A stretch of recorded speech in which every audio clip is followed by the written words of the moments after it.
Well, do you see what I see there? Yeah, that's crack. That's a crack in the spindle.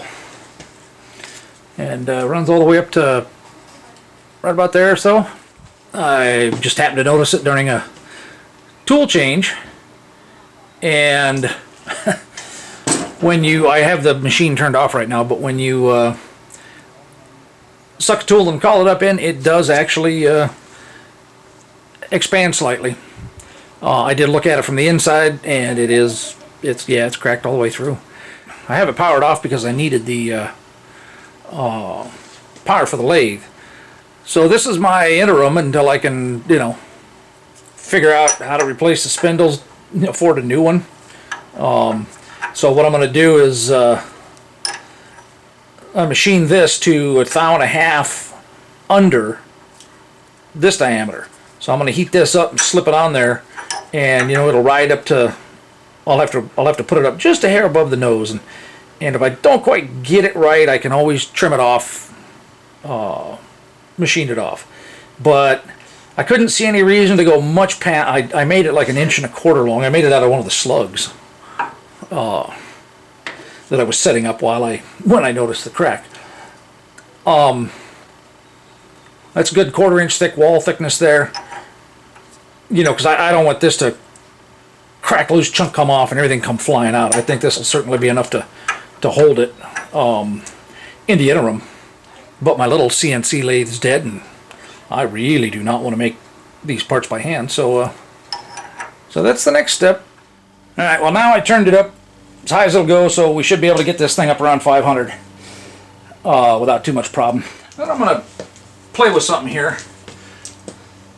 It's hard to take a reading on these things on the shiny sometimes. If they're too shiny, they're not real accurate, but it seems to be working okay. I'm getting about ambient temperature 76, 77. I want to see if it'll this cools it down at all.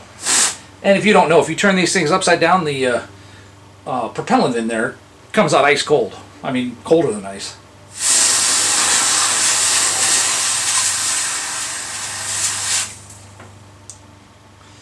Well, that dropped it down to 40. Wow, that cooled it off pretty good. Let's see here. Let's run this back down.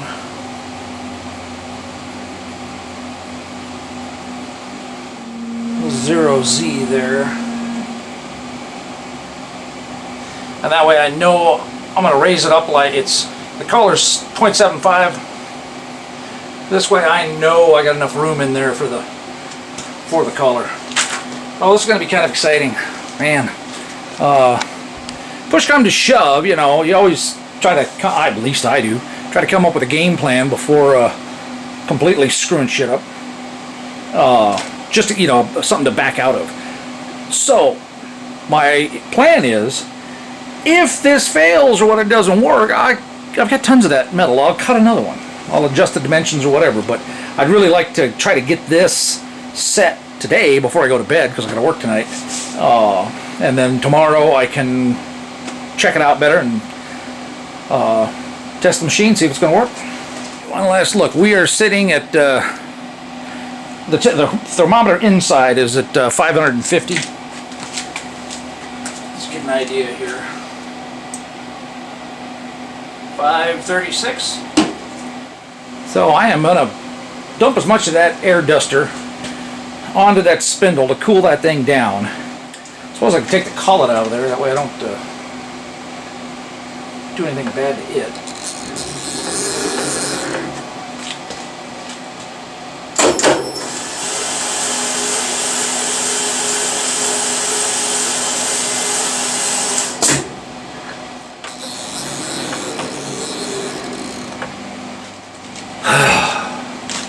Kind of nerve-wracking. Just keeping my mind off how friggin' annoyed I am.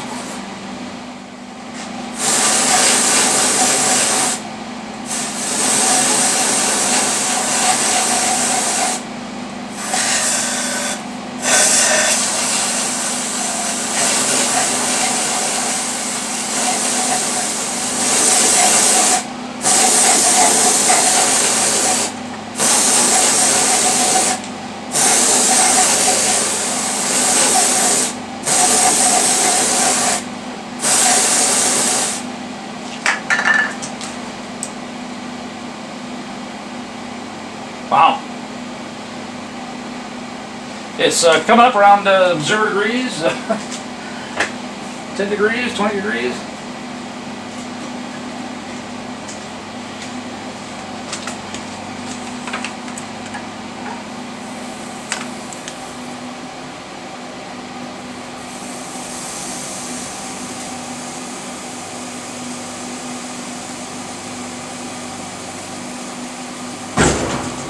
Alright, it's stalled out, so that's as far down as it's going to go. Let's reset it, raise it up. Reset it. Oh, I gotta reset the servo power, drive power.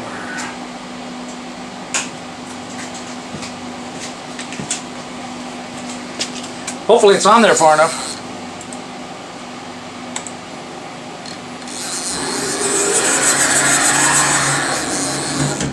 Says the collar's down to 88, so yeah, so I'm not going to get it on any further.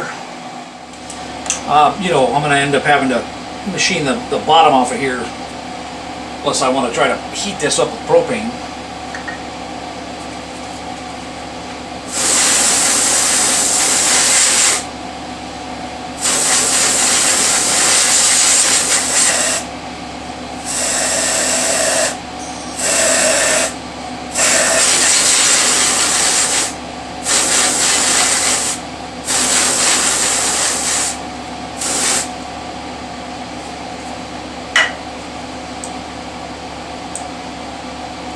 '76, '78, '75, '74. So we're pretty damn close to room temperature. Yeah, and during this process I realized that that came out. I have a leftover slug from those boring bars. So what I'm hoping is that'll clamp down, it'll pull it up in tight, and we can get an idea on the see if we can see the crack over there.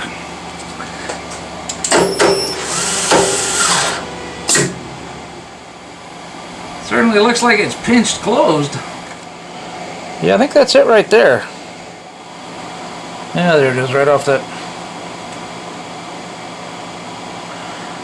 split in the cullet there. Alright, I guess we'll see. Time for me to go wind down, but I think what I want to do is tomorrow I'll set it back up and I'll machine this lip off down so it's flush with that. And it doesn't give me as tall a collar as I wanted, but you know, I think I'll take it. If there's any indication that it's going to fail or not work or whatever, I can, like I said, I can always make another one and take another crack at it. But it's pretty hard to catch a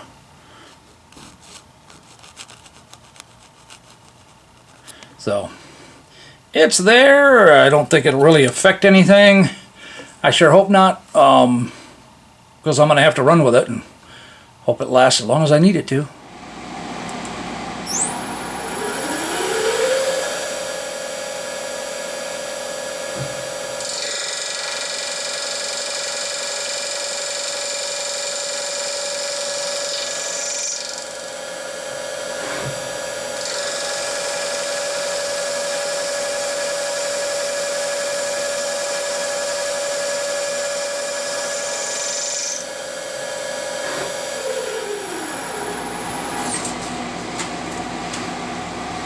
Alright, now that was nice and simple.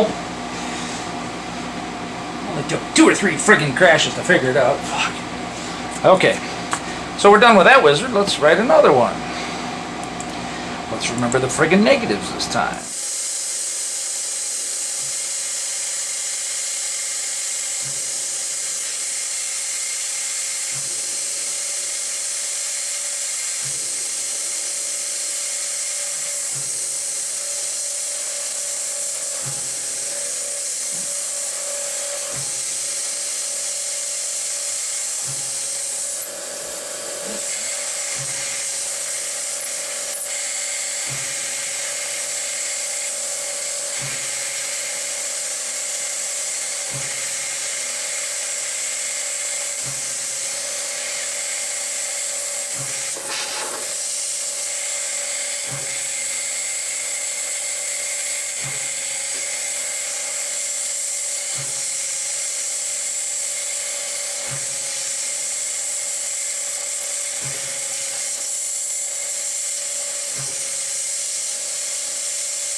That's pretty freaking close.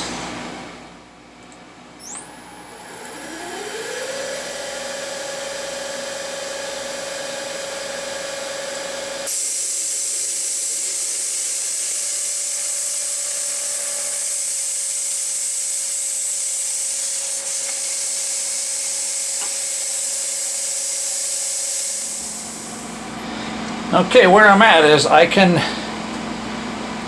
clip it with my fingernail, so I'm 5 to 10 thousandths above that lip, which means I should be able to put anything in and pull up against the original nose and not affect anything, you know what I mean? I mean, I probably could turn it, but it's hardened, blah, blah, blah, you know. I want to see what it does the way it is. So I think I'm going to file a couple of chamfers on it and call it good.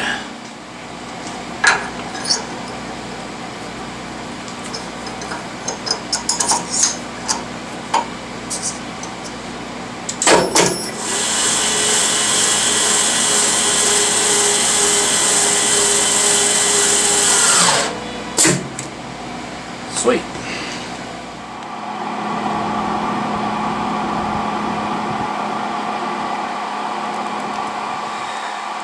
Well, I'm gonna call that good.